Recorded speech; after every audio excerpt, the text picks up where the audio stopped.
once, you know, I just kind of took a step back and crunched the numbers a little It'll bit. fetch a nice I was price. like, damn. Really? Like, it's somewhere around 5 USD for 20 gold. I don't know if that's an accurate conversion. Don't quote me on that. Somebody, you know, fact check that. Like, it's certainly like more valuable and more pragmatic. Let's just put it that way. To like even make $5 an hour, like, I don't know, folding clothes It'll fetch for a somebody nice price. or something. Like just having like these like little like teenager what is this? I'm in a skiff. Yeah, like what would have been a newspaper route would have generated far more like gold per hour than actually grinding out gold in the game. Now I can understand if you're looking for achievements and whatever, or if you're part of a community and everybody's hanging out, because then that's more like a poker night or something. But beyond that, like, what's the point of having a daily Better login than reward? more loot. I don't know. I don't really know. And I guess it does depend on where you're from. Obviously, opportunities to earn fiat are different in each region, and they come with their own kind of, you know, distinctive hassles, but yeah, why not? You know? And so I'm starting to look at the game a little bit more like, do you need help with the lawn? Okay, cool. Nice. There's my farming for the, like what do you mean? Like, it's such a stupid way of thinking about the game. And it's really quite scary. I'm just thinking about what I'm about to say here, but I'm so much more determined to be a whale in the games that I play, like, now than ever. And I don't know if that's a good thing. Maybe time has tempered, you know, me to the point where I can handle that. Because I've definitely met some people who overspend. Overspending problems. Yes. Yes, they have them. I don't know if I got everything. Oh, there's more stuff here. Gracias. But yeah, Ringo Starr, you know what I mean? The Beatles. Maybe we'll sing a Beatles song. Yeah, that seems right. We'll do a Beatles song. Once we're done with this, you know, node, home instance or whatever, I guess we'll make our way to Mratasum, and then we'll continue to RP walk our way around. As we're approaching the end game, it's really important to say that end game is the reality of fashion, and it will always be that to me in Guild Wars. So I guess we can talk a little bit about my end game in Guild Wars and, you know, what that's looking like.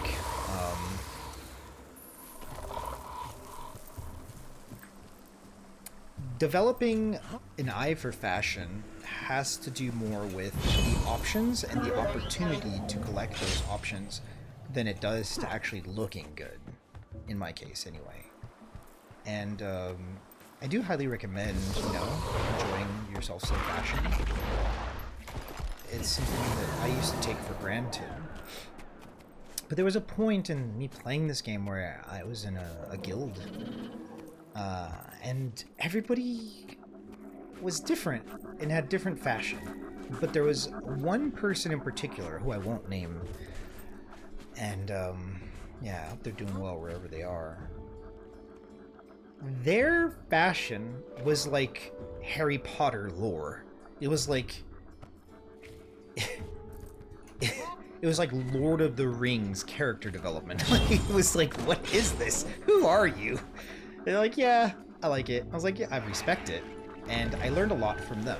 And I did, you know, take that as inspiration and motivation. And then I found my way to doing my own fashion in my own way, and also adopting a lot of the things that I learned from them, you know, in an effort to become more satisfied. And so there were two pretty huge experiences I had. One was with a developer, and the other was with an artist. And so between those two is where I found my way to having my own perspective of reality towards the endgame fashion sequencing for the characters. And so at current, there are only 3 characters of mine.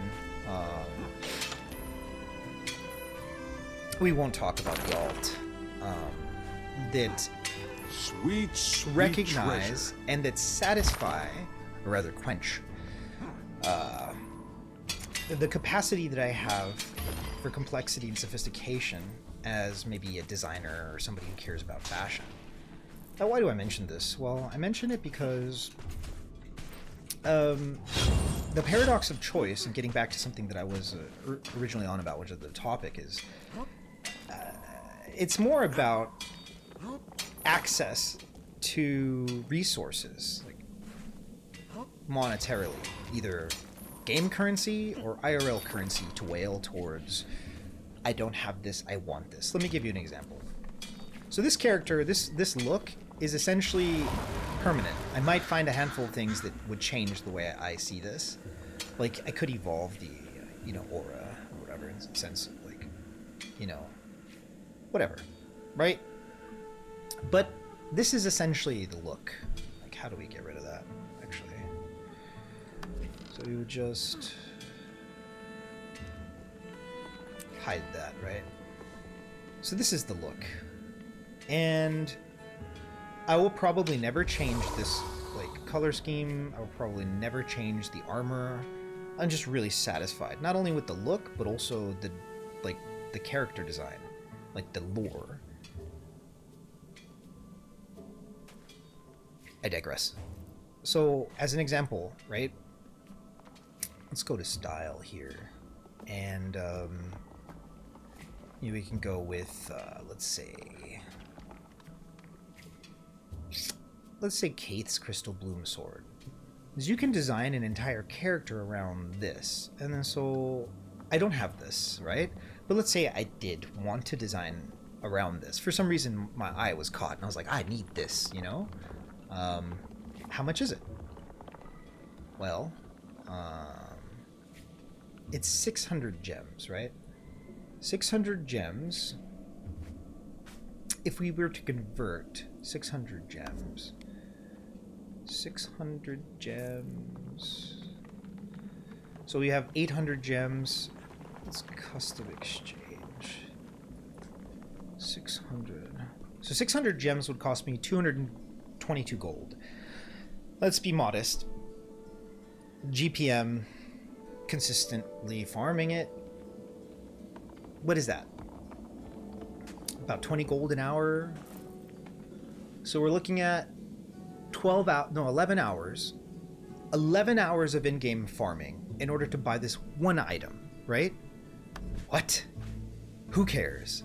But when I design fashion, I go, It'll fetch a I nice wonder. price. Let's see. Okay, let's look at all of the options, right? And determine what it is that we want to go with.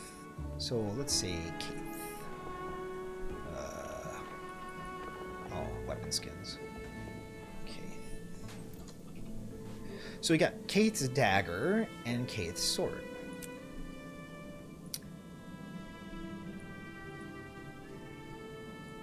Okay, so designing around this and being excited about Kaith, right? We got sword and dagger. So I want to have a playstyle that uses both of these. Then I want to build something that resembles Kaith, right? And there's a lot of transitions that Kaith has gone through in terms of fashion in the game.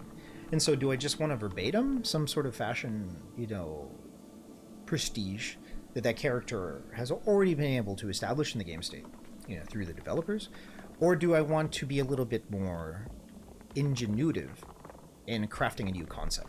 Well, this is what I'm saying is convoluted. It's a very difficult, very fragmented way to conceptualize and build towards an ideal. Well, am I going to spend a lot of time playing this game and grinding out an efficient or optimize GPM so that I have, like, you know, loose change to toss towards the game? Or am I going to wail at the game? I'm probably going to wail at the game at this point. But it used to be that I was, like, determined to grind my way into having, like, a little bit of loose change in order to be able to fulfill these different fashion options. A girl needs a new pair of shoes, you know what I mean? And so it's just kind of, you know, over time dawned on me through this experience with the, you know, developer and an artist to get a clear and remorseless vision for fashion. So this is where my end game is in Guild Wars. How you doing over there? I see you. It'll fetch a nice. You want to say hi? price. Oh, I don't know who's watching me. I never know. Want to come say hi? All right, dude.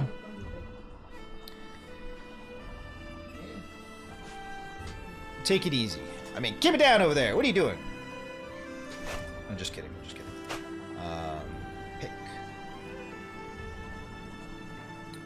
And so, you know, this kind of creates a bit of a quandary. There used to be a time in which I was, you know, adherent to a certain standard Sweet treasure.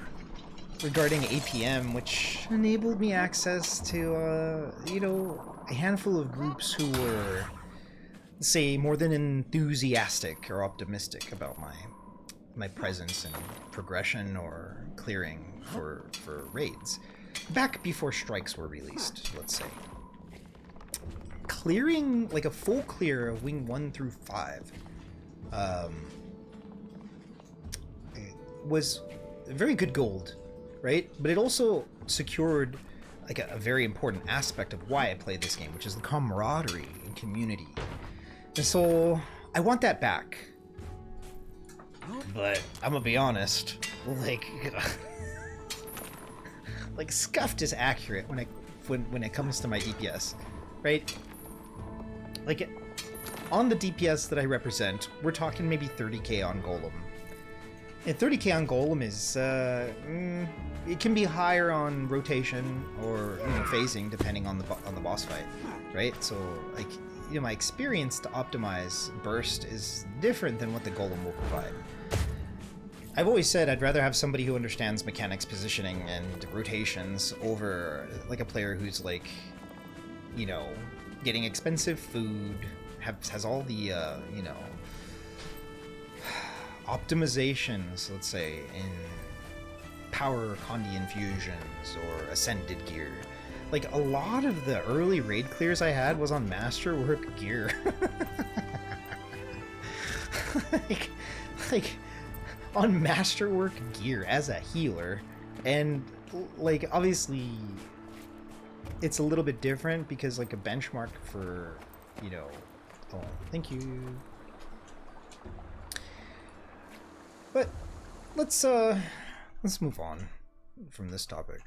Don't really like talking too much about my, you know, past excursions into the void. Or into the mists, I suppose.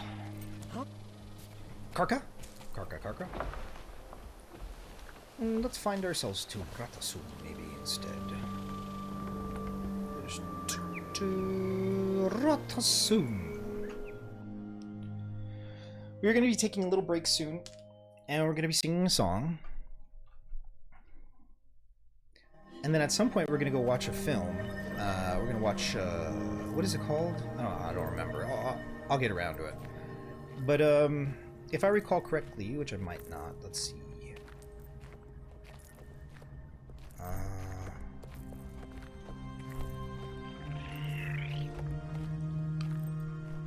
Actually, I know where I can check. Hold up, wait a minute. So we're going to be watching Father's Little Dividend.